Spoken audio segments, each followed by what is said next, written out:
सभी मित्रों को नमस्कार। सभी अपने NTA UGC नेट की तैयारी करने वाले विद्यार्थियों को मेरा नमस्कार। और मैं आशा करता हूं कि आपको हमारी वीडियो बहुत पसंद आई होगी। और आज हम इसमें चर्चा करेंगे भारतीय ज्ञानपीठ पुरस्कार की। वैसे तो सभी परीक्षाओं में इसमें से प्रश्न पूछे जाते हैं, तो हमने स्पेशल हिंदी में जो भारतीय ज्ञानपीठ पुरस्कार है वो किन किन कवियों को मिला है उसकी चर्चा हम करेंगे। तो आइए शुरू करते हैं अपने इस प्यारे से अध्याय को। तो भारतीय ज्ञानपीठ पुरस्कार, तो भारतीय ज्ञानपीठ न्यास द्वारा भारतीय साहित्य के लिए दिया जाने वाला सर्वोच्च पुरस्कार है। यानी भारतीय ज्ञानपीठ न्यास जो है उसके द्वारा भारतीय साहित्य के लिए दिया जाने वाला सर्वोच्च पुरस्कार है। 8वीं अनुसूची में दी गई भाषाओं में से किसी भी भाषा के कृतिकार को यह दिया जाता है। जैसे कि हमने पिछली वीडियो में चर्चा की थी कि भारत के संविधान की जो 8वीं अनुसूची है उसमें 22 भाषाओं को मान्यता प्राप्त है। उन 22 भाषाओं में से कोई भी किसी भी भाषा में कोई रचना या कोई भी कहानी वगैरह वगैरह जो भी वो लिखता है और वो प्रकाशित होती है, तो किसी भी भाषा में लिखी गई हो उसमें ही यह भारतीय ज्ञानपीठ पुरस्कार दिया जाता है। परंतु हम इसमें हिंदी में जो भारतीय ज्ञानपीठ पुरस्कार दिए गए हैं उन्हीं की चर्चा करेंगे। तो आइए और इसके बारे में जानेंगे। तो भारतीय ज्ञानपीठ पुरस्कार, तो पुरस्कार धनराशि के रूप में प्रारंभ में, यानी जो ये भारतीय ज्ञानपीठ पुरस्कार है इसके प्रारंभ में जो धनराशि दी जाती थी वह 1 लाख रुपए दिए जाते थे, जिसे सन 2005 में 5 लाख रुपए और वर्तमान में इसकी धनराशि को 11 लाख कर दिया गया है। ठीक है, शुरू में ये है 1 लाख रुपए से शुरू हुआ, फिर 2005 में 5 लाख रुपए इसकी धनराशि कर दी गई और वर्तमान समय में भारतीय ज्ञानपीठ पुरस्कार के रूप में 11 लाख रुपए दिए जाते हैं। हिंदी भाषा के 7 कवि लेखक इस पुरस्कार को प्राप्त कर चुके हैं। यानी 2005 तक 7 कवियों ने भारतीय ज्ञानपीठ पुरस्कार प्राप्त किया था, परंतु वर्तमान में इनकी संख्या 11 हो चुकी है, जो हम आगे चर्चा करेंगे। तो पहला जो है सुमित्रा नंदन पंत, पहला जो भारतीय ज्ञानपीठ पुरस्कार मिला वह सुमित्रा नंदन पंत को 1968 ईस्वी में मिला।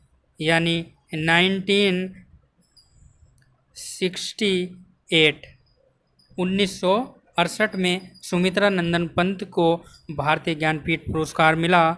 और दूसरा रामधारी सिंह दिनकर को 1972 ईस्वी में ज्ञानपीठ पुरस्कार मिला और यह इनको 8वां पुरस्कार मिला। भारतीय ज्ञानपीठ पुरस्कार में 8वां स्थान इनका आता है रामधारी सिंह दिनकर का। और तीसरा है अज्ञे को 1978 ईस्वी में भारतीय ज्ञानपीठ पुरस्कार प्राप्त हुआ। नंबर 4 पर हैं महादेवी वर्मा, इनको 1982 ईस्वी में भारतीय ज्ञानपीठ पुरस्कार प्राप्त हुआ। और नंबर 5 है नरेश मेहता, जिनको 1992 ईस्वी में भारतीय ज्ञानपीठ पुरस्कार मिला और इनका स्थान 28वां है। आप ये जो 8वां, 28वां और आगे भी हम चर्चा करेंगे। तो यह दोस्तों जो 22 भाषा हैं उनमें सभी में जिनको भारतीय ज्ञानपीठ पुरस्कार मिला है, तो उस हिसाब से यह इनको 8वां मिला और नरेश मेहता को 28वां। ठीक है। नंबर 6 पर आते हैं निर्मल वर्मा, जिनको 1999 ईस्वी में 33वां भारतीय ज्ञानपीठ पुरस्कार मिला। और नंबर 7 पर आते हैं कुंवर नारायण, जिनको 2005 में 41वां भारतीय ज्ञानपीठ पुरस्कार मिला।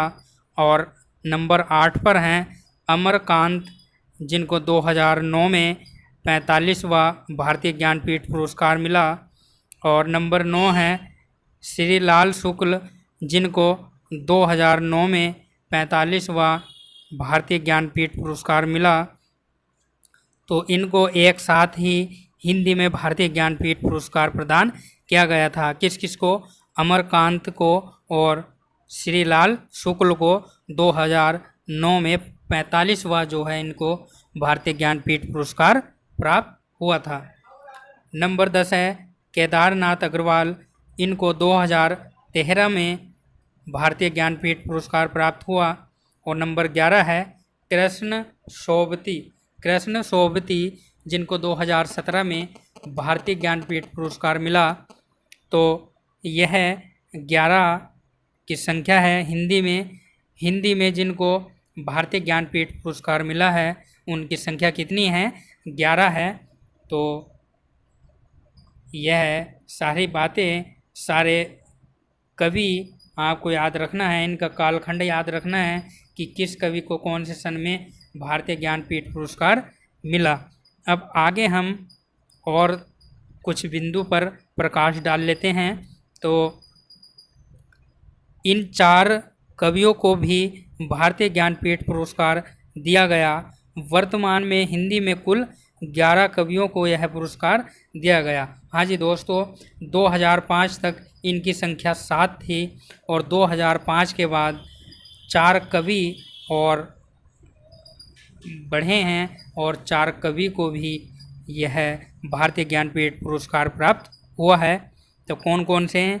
अमरकांत, जिनको 2009 में ज्ञानपीठ पुरस्कार मिला, और श्रीलाल शुक्ल 2009 में इनको भारतीय ज्ञानपीठ पुरस्कार मिला। और केदारनाथ अग्रवाल और कृष्ण सोबती, इन चारों कवियों को 2005 के बाद भारतीय ज्ञानपीठ पुरस्कार मिला है। दोस्तों, यह सभी परीक्षाओं में तो महत्वपूर्ण है, परंतु NTA UGC नेट जो हिंदी का पेपर होगा उसमें इन टॉपिक से ज़रूर 1 या 2 प्रश्न ज़रूर आते हैं।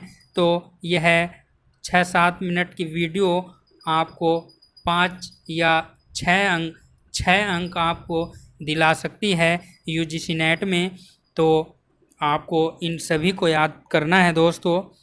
तो मैं आशा करता हूँ हमारे द्वारा दी गई जानकारी आपको पसंद आई होगी।